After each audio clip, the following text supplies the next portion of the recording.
My father lifted his champagne flute at the head of the table, and his voice carried across the entire ballroom. 40 years of marriage, he said, and tonight we celebrate the woman who gave me everything.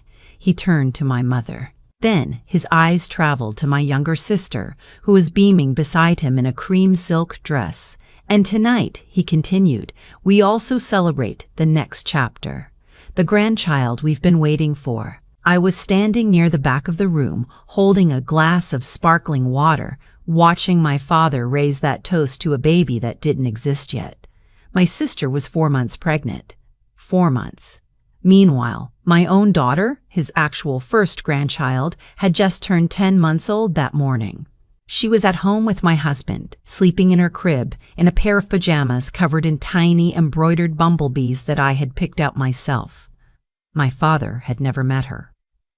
Let me back up, because I know how this sounds. I know what you're thinking. How does a man not know he has a granddaughter? How does that happen in a family in this century with phones and email and social media? I asked myself those same questions for a long time, and the answer, when I finally pieced it together, was uglier than I ever imagined. My name is Tessa. I'm 31 years old.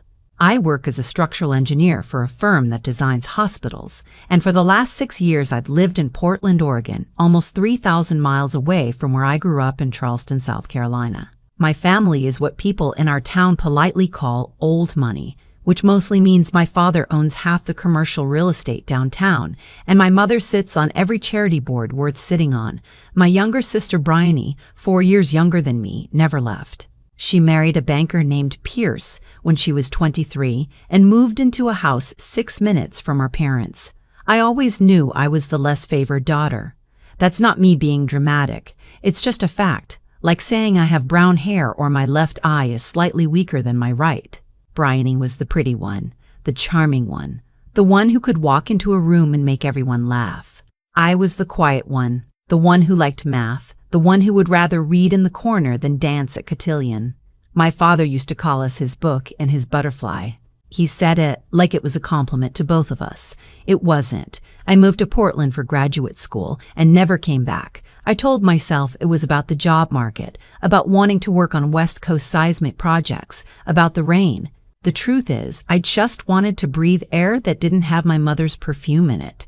I met my husband Holden in my 2nd year. He's a pediatric nurse, the kindest man I have ever known in my life, and he proposed to me on a hiking trail 2 years later with a ring his grandmother had left him.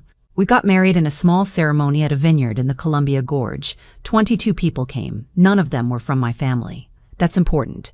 I want you to understand. My family was invited. My mother RSVP'd, no, the same week she RSVP'd, yes, to a society fundraiser in Savannah. My father said he had a closing, he couldn't move. Bryony sent a Tiffany vase and a card that said, "Wish we could be there." I cried in the bathroom of the venue 20 minutes before walking down the aisle, and then I dried my face and married the man I loved, and I told myself I was done. Except I wasn't done, because 2.5 years later I got pregnant.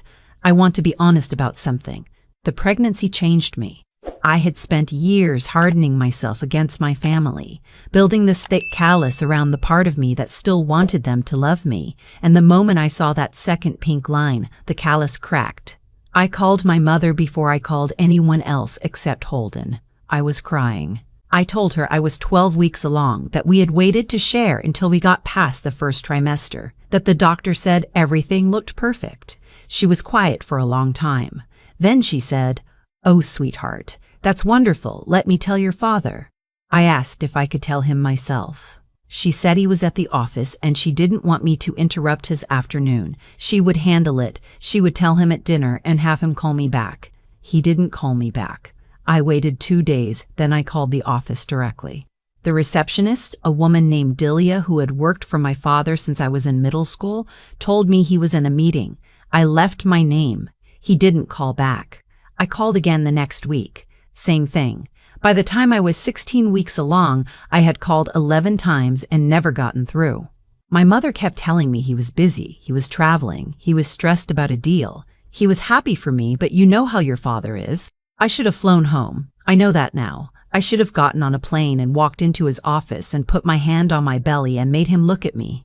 But I was newly pregnant, and morning sickness had turned into all-day sickness, and my OB had flagged some early concerns about my blood pressure, and I was told not to fly until my second trimester was further along. So I waited. I emailed him. I sent him an ultrasound photo with a long letter. I never got a response. My mother told me he had cried when he saw the picture. She told me he was overwhelmed, that he had always been like this, that men of his generation didn't know how to express their feelings about babies. She told me to give him time. I gave him time. By the time my daughter was born, I had stopped trying. Holden's parents flew out for the birth. They held her in the hospital room and cried, and his mother whispered to her in this soft voice that I will remember until the day I die. And I lay there in the bed thinking that this was what grandparents were supposed to be. We named her Jania after Holden's grandmother who had given us the ring. I sent the announcement anyway. I had ordered 100 of them, embossed cream cards with her name and birth date, and a little watercolor of a pear branch, because pear blossoms had been blooming outside the hospital window when I gave birth. I addressed one to my parents. I addressed one to Bryony and Perce. I sent a photo book of the first month of her life to my father's office, the kind of leather-bound thing he likes, with a note that said, "For your office, so you can see her every day until you meet her." I never heard a word. For 10 months, I told myself my father was processing, that he was ashamed of how he had handled the pregnancy and didn't know how to make it right. I told myself my mother was running interference for him out of love. I told myself Bryony was caught in the middle. I sent a Christmas card with Junia in a red velvet dress. I sent an Easter photo of her holding a stuffed bunny. I sent her 6-month milestone photos.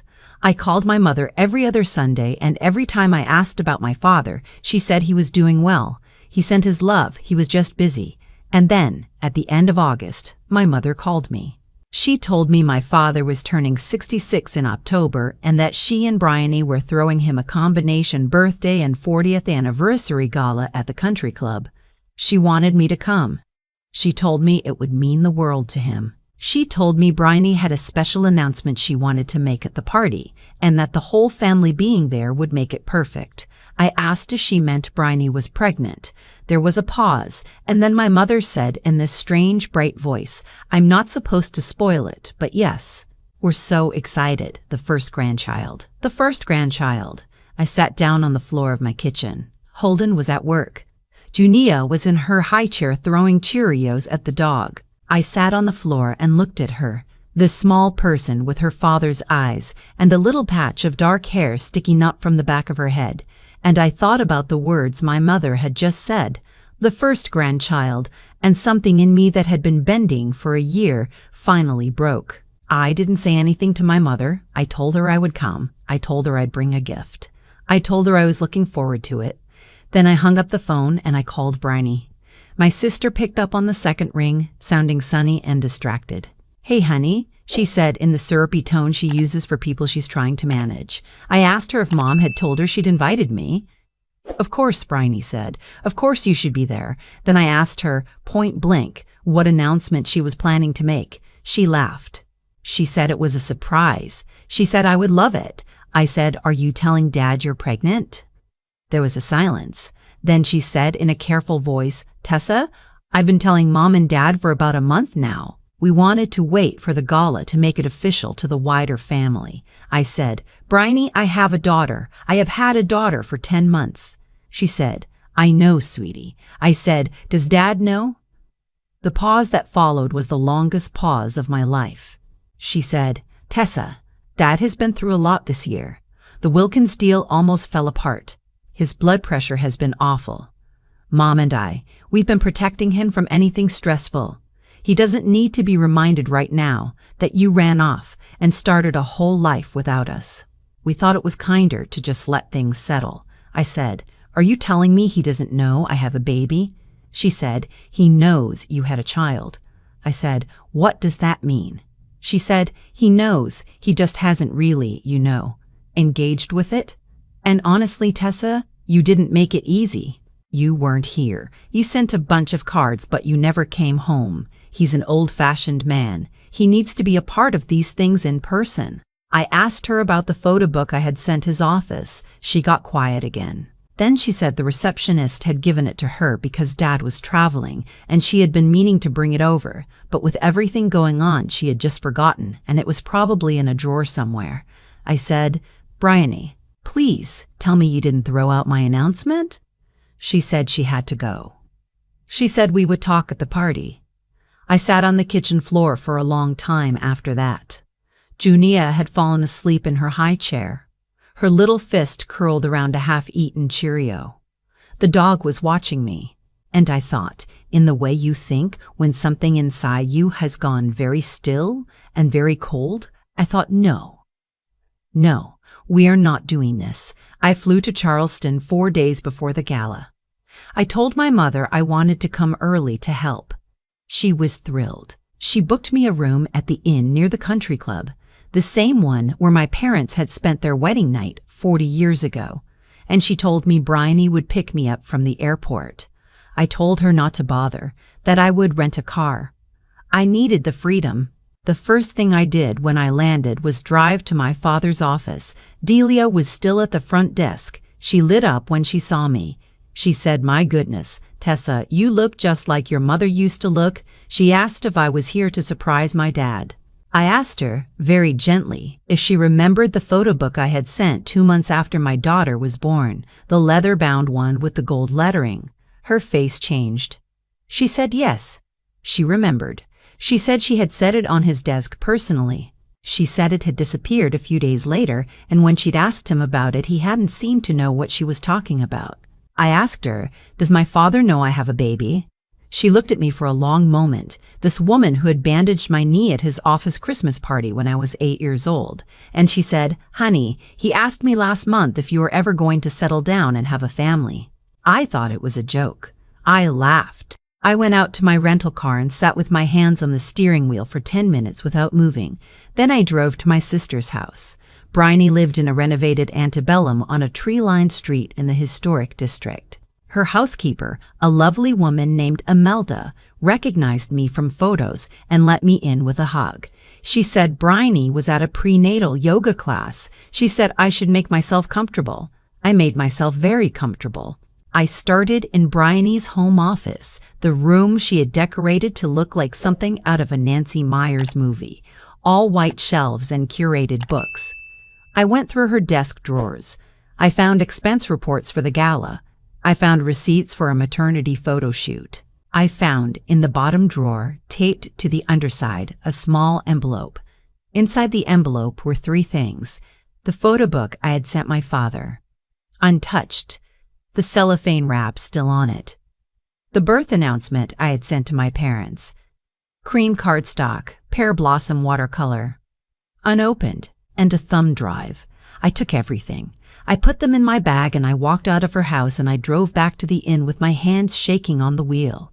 In my room, I plugged the thumb drive into my laptop. It was a folder of files, dozens of them. Photos I had texted to my mother that had been forwarded to Bryony. The video of Junia's first laugh that I had sent in the family group chat. Screenshots of emails I had written to my father that had been forwarded from my mother's account to my sister's. And in a folder labeled Miscellaneous, I found something that stopped my heart. It was a series of text messages between my mother and my sister, going back almost a year, about me, about how to keep my father from being too involved, about how my mother had been the one to intercept the photo book before Delia could get it to Dad's desk, about how Bryony had told my father, casually, in passing, that I had decided not to send a birth announcement because I was going through a rough patch with the family, about how my mother had agreed it would be better not to push him on it, about how the real first grandchild would be Bryony's baby and how nice that would be for Daddy, who had always wanted a Carolina grandchild, about how the inheritance question would resolve itself naturally if Tessa stayed disconnected. The inheritance question. I sat on the bed in that pretty little inn and I read every single message. I read about how my mother had thrown out the Easter photo. I read about how Bryony had laughed when she saw Junia's 6-month picture, how she had said the baby looked like a potato.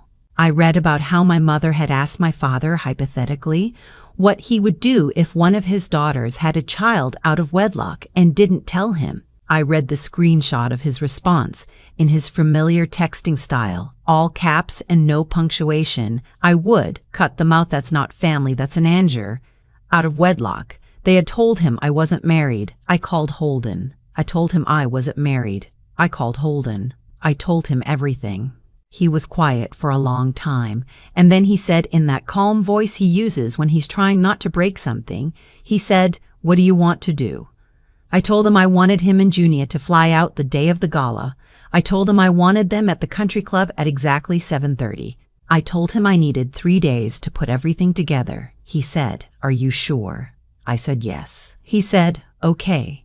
The next 2 days I worked. I went to my parents' attorney, an old family friend named Mr. Turney, Penland, and I asked him a hypothetical question about whether a power of attorney could be challenged if the principal had been deceived. He looked at me over his glasses and asked me what was going on. I told him. I showed him the messages.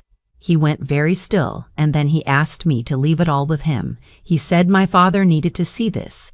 He said my father needed to see this immediately. I said no.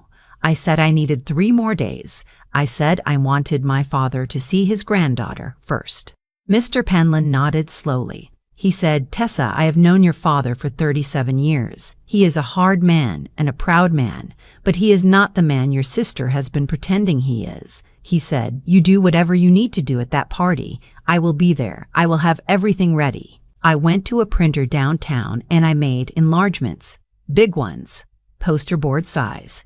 The hospital photo of Junia in my arms an hour after she was born, her 1-month photo on a sheepskin rug, her first Christmas, her 6-month sitting up in a pumpkin, a picture of her in pear blossoms taken in our backyard, wearing the same little embroidered dress I had been wearing in a photo my father kept on his desk.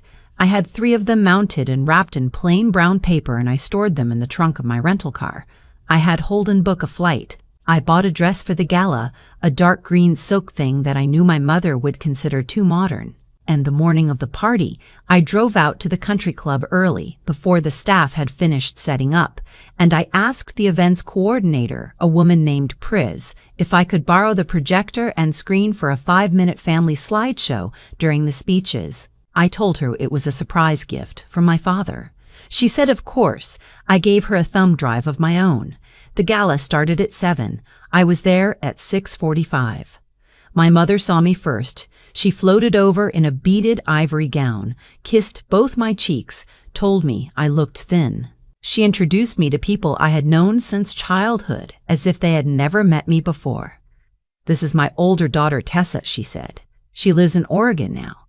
She designs buildings."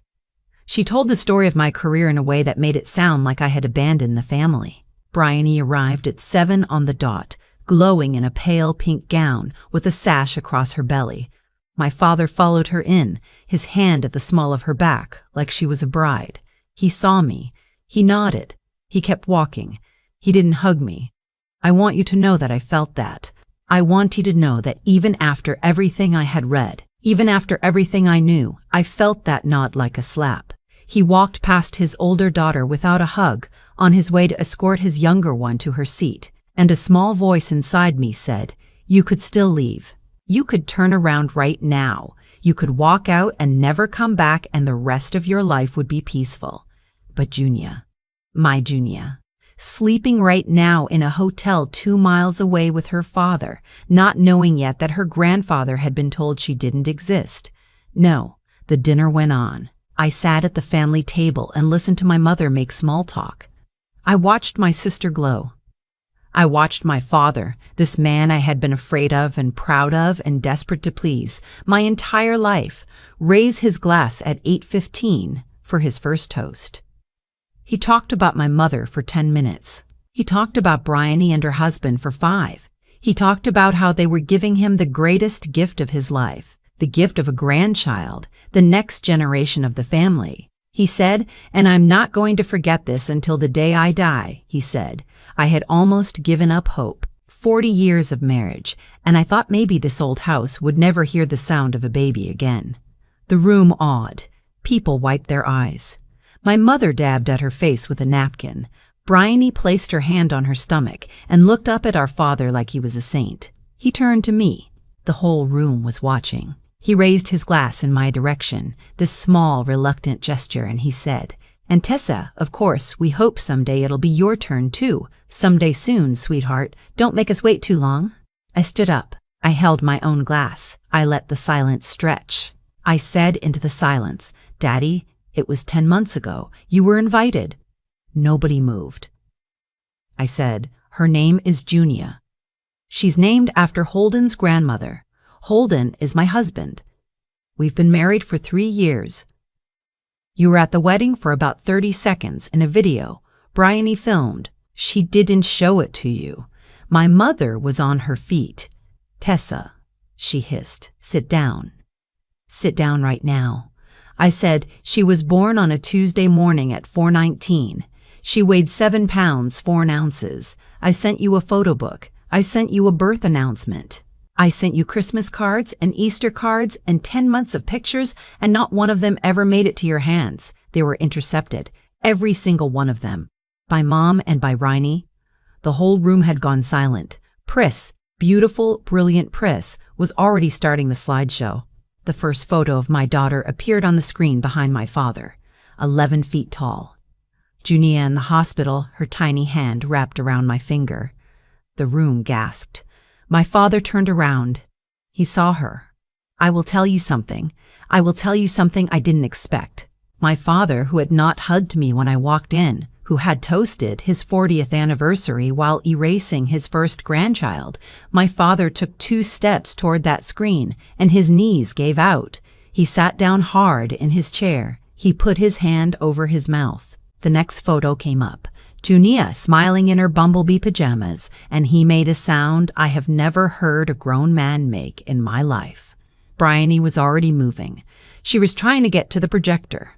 She was saying something about a misunderstanding, about how I had always been jealous, about how this wasn't the time. My mother grabbed her arm. The whole room was watching. I said, and this was the part I had practiced. This was the part I had written down in the inn the night before. I said, "Mr. Penland is here tonight. He's been my father's attorney for 37 years. He has copies of every text message Mom and Bryony sent each other for the last 14 months, planning how to keep my daughter a secret. He has bank records showing that Bryony has been moving money out of the trust Granddad set up for both of us, using forged signatures of mine. He has the receipts. He has all of it." I looked at my father. I said, "Dad, Holden is downstairs in the lobby with Junia. She's been waiting all night to meet you, if you want to." My father stood up. He was crying. This man, who I had never seen cry in my life, who had not cried at his own mother's funeral, was openly weeping at his 40th anniversary gala in front of 200 people. He looked at my mother. He looked at Bryony. He looked at the screen, where a photo of Junia in her Halloween costume, a tiny pear with a green leaf hat, was filling the room. He said, "Take me to her." He didn't say another word to my mother or my sister. He walked the entire length of that ballroom with me, in front of every person who mattered in Charleston society, and he didn't look back once.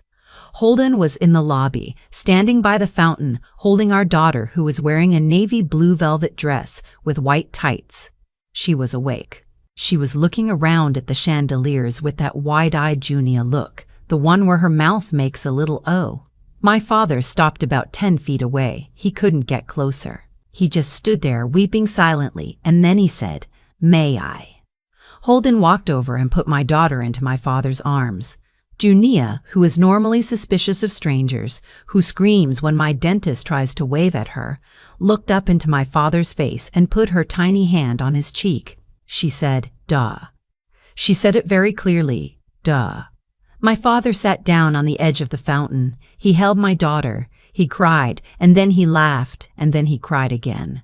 And Junia patted his face like she was reassuring an old friend. He looked up at me.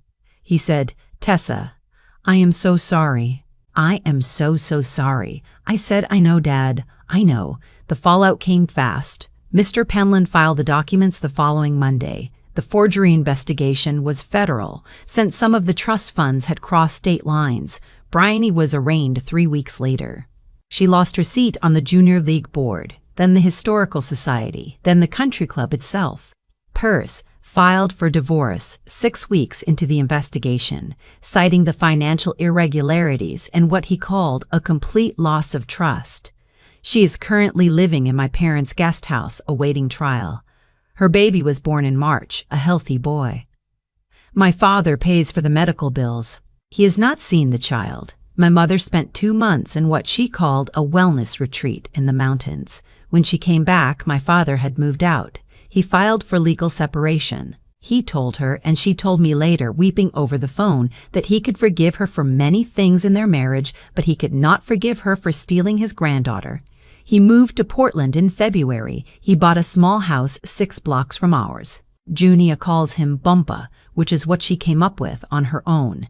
He picks her up from daycare 2 days a week. He has missed only one of those pickups in the 8 months since he moved, and that was because he was in the hospital for a hip replacement.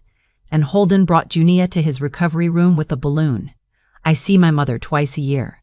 We have lunch. We are polite. She has not met my daughter, and I do not know if she ever will. I am pregnant again, by the way. A boy this time. Due in June.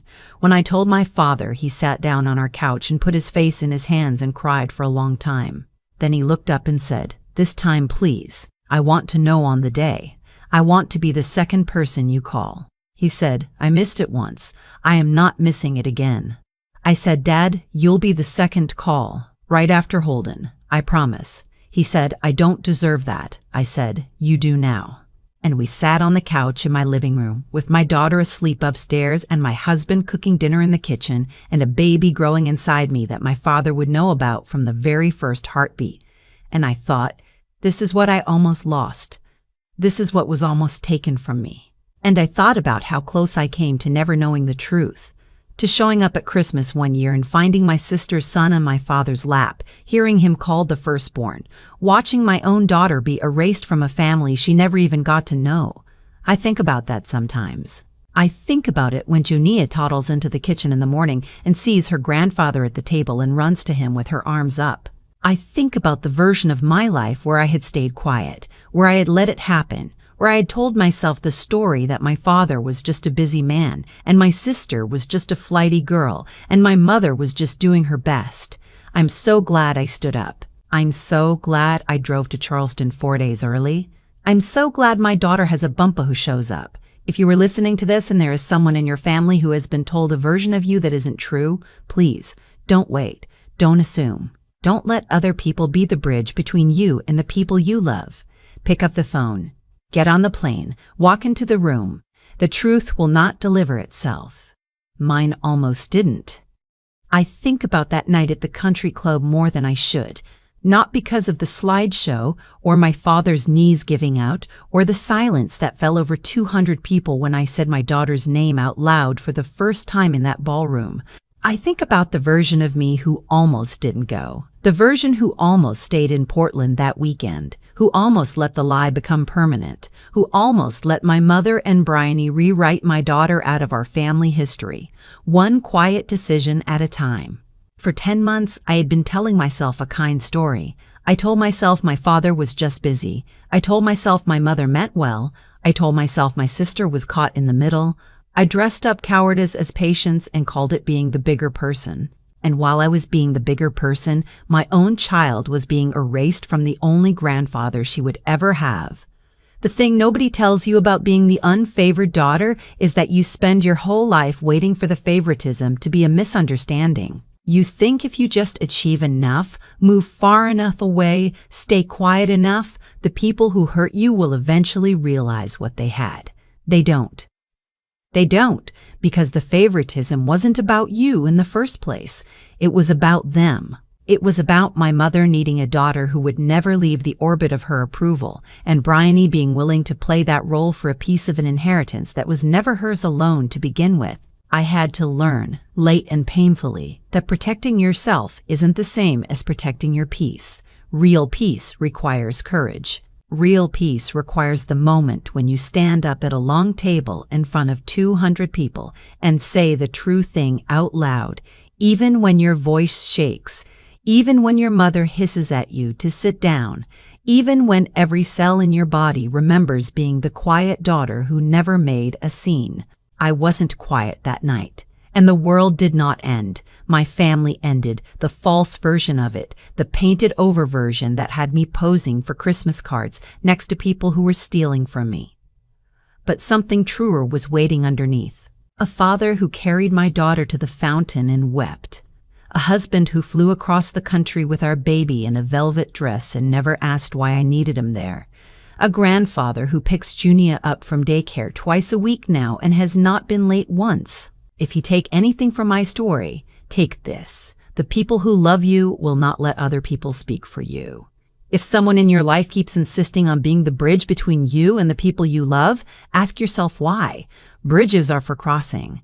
The ones who build them and then guard the gate are not protecting anyone but themselves. Walk around them, pick up the phone, drive to the office, show up at the door with the baby in your arms. Let them see what they were told didn't exist. I almost waited too long. Don't.